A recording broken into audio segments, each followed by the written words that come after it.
All right, Grand Rising, all kings and queens, all gods and goddesses, and all beautiful people. I am, be floss to God. No, this morning I just want to speak briefly on the whole concept of Jesus walking on water. Right? I know most of y'all are familiar with the story, about Jesus and the miracles he did.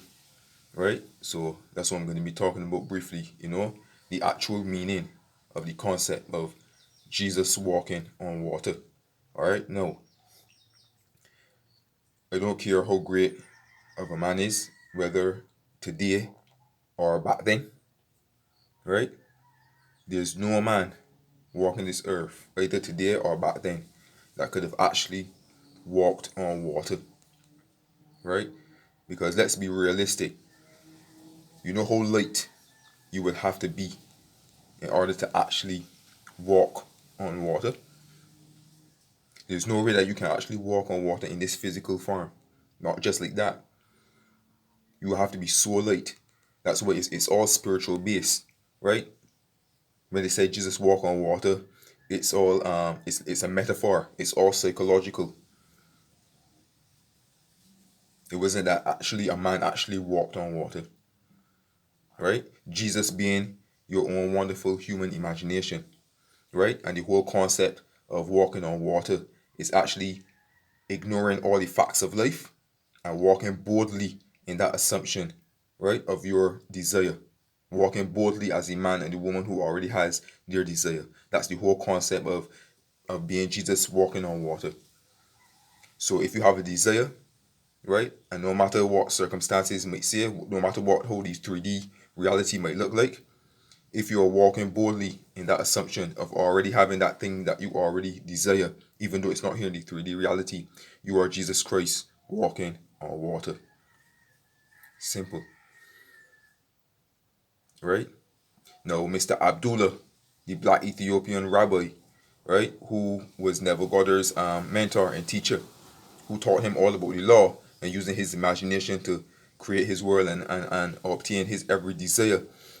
When Abdullah wanted to go to Barbados, but he had no money, he was so broke. And Abdullah taught him to use the law, how to use his wonderful human imagination, right? And things will happen for him, right? Abdullah was a master. And back in those times, black people had way less privileges, than the whites, when it came to doing a lot of things. But Abdullah lived boldly because he knew the law, right? And he exercised it perfectly every time.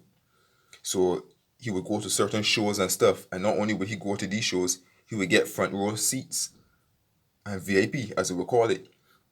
And he was a black man.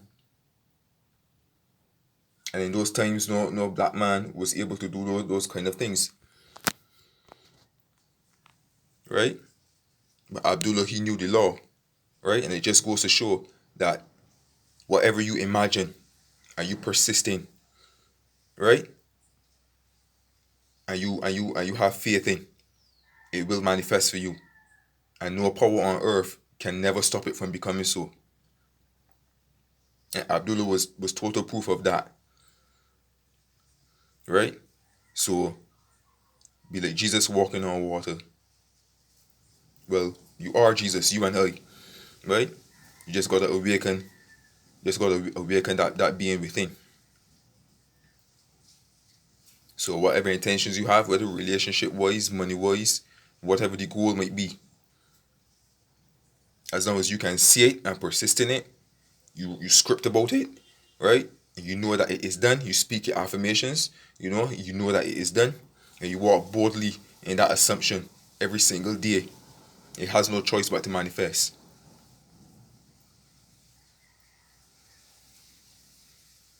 So the more that you walk boldly in that assumption, you are Jesus Christ walking on water.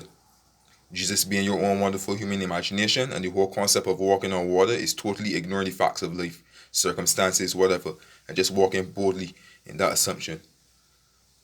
Alright? I am. Be flawless to God, sending you love, peace, joy, prosperity, and blessings as usual. Feel free to subscribe if you haven't do so. If you haven't done so, feel free to click notification bell as well for more videos to come. Alright, feel free to like, feel free to comment, feel free to share my videos if you wish. Okay, peace and have a blessed day.